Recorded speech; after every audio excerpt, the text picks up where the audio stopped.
Okay, we are back in Onshape to make our Microbit pet. Let's start by creating a new document. And we're going to make the Pac-Man ghost. So let's just remind ourselves how we do this. We're going to create a sketch, and this will be on the front plane since we'll be drawing the front profile of the ghost. And then I'm going to press N to switch to normal view, and I'm going to press P to hide my planes. I'm going to start by drawing um, the rounded head of my ghost, but I'm not going to use a circle because I want this to flatten out to paper craft. So instead, I'm going to use this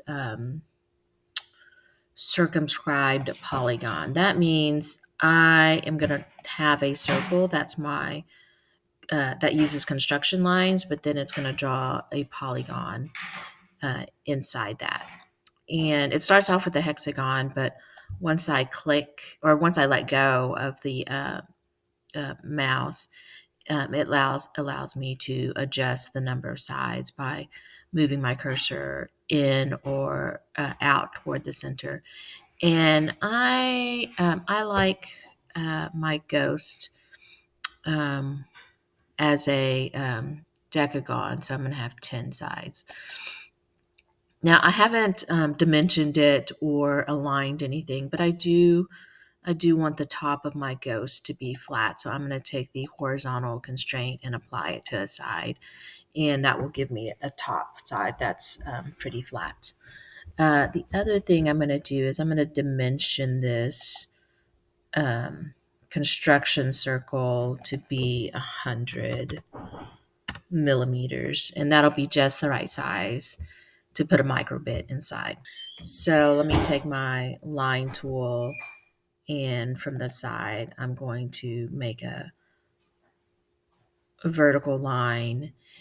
And then I'm going to make the bottom of the ghost, but because I want it to sit flat on a surface, instead of making all of the legs pointy, I am going to give it a flat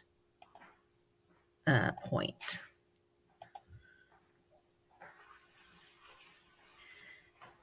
And I want all of my triangles to align, so I am waiting for the constraints to show up. And then my last line.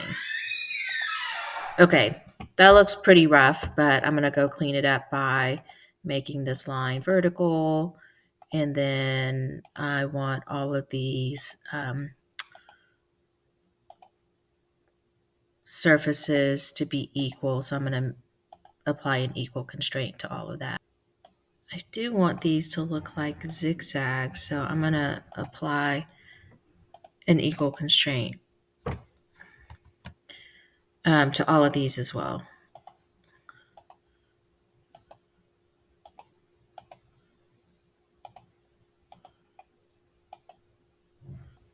Okay, that doesn't look like a ghost, so let's dimension this to be much smaller, maybe just 6 millimeters. Let's make the height of this about 25, so it's almost there already. And then I want to dimension the height from the top of my ghost to the bottom, which could it be any of these dots, really?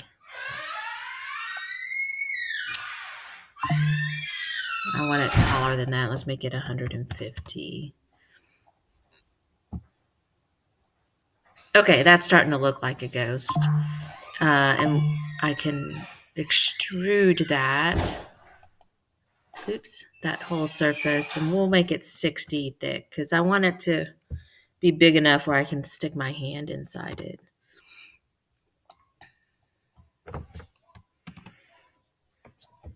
Okay, so that's just my ghost. Now I need to be able to put a microbit on the surface of it. So what I'm going to do is I'm going to outline where I want the microbit to poke through, and I'm going to extrude remove so that that gets into my into my laser cut. Okay, so let's do another sketch. And let's see, I need a window for my LEDs in that window. And um, instead of using the corner rectangle, I'm going to use the center point rectangle. That way I know it gets centered around the origin. So my first rectangle is going to be for the LEDs, and that'll be 20 by 20. My second rectangle is going to be for the logo, which is 12 by 7. And then I want it to touch that LED hole, so I'm going to make that bottom line concentric with that LED panel. Okay, now I need holes for my 2 buttons. I can make sure it already aligns by looking for that constraint when I actually place it. So that might be a little bit easier. And that's going to be 8 by 8. And then let's do that other one on the other side. And that's also 8 by 8. And then I know that it needs to be 6 millimeters from the edge of my LED hole. So I'm going to dimension that on both sides.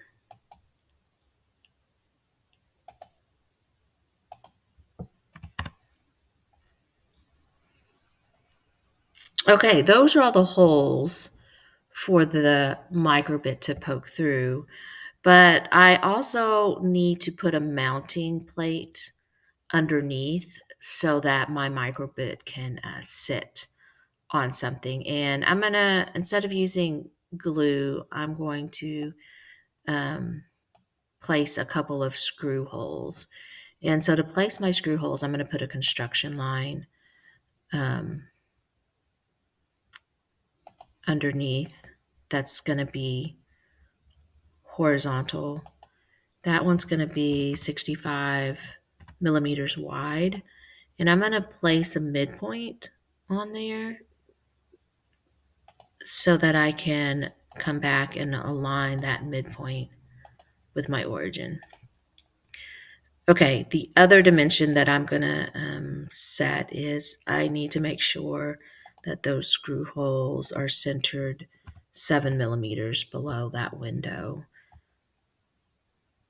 Now I can actually draw the actual screw holes, which I'm going to use a centered circle, and those screw holes just need to be 3.4 millimeters. The screws themselves are 3 millimeters, but this gives it just enough clearance so that it fits. Okay, so now that is all the holes I need to drill into the face of this ghost. And so I'm going to use my extrude, but I'm not going to do an add. I'm going to do a remove. And I don't need to remove very much, just about 10. And it's possible that this extrusion is going the wrong way, but I actually want it in this direction.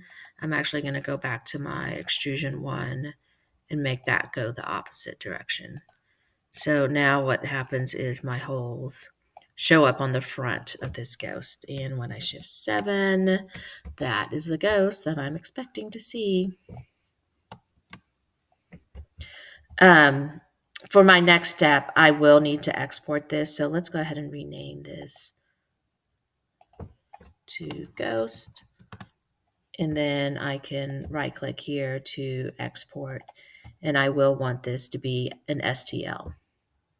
And that will be my ghost that I will put into a different tool to unfold into paper graph.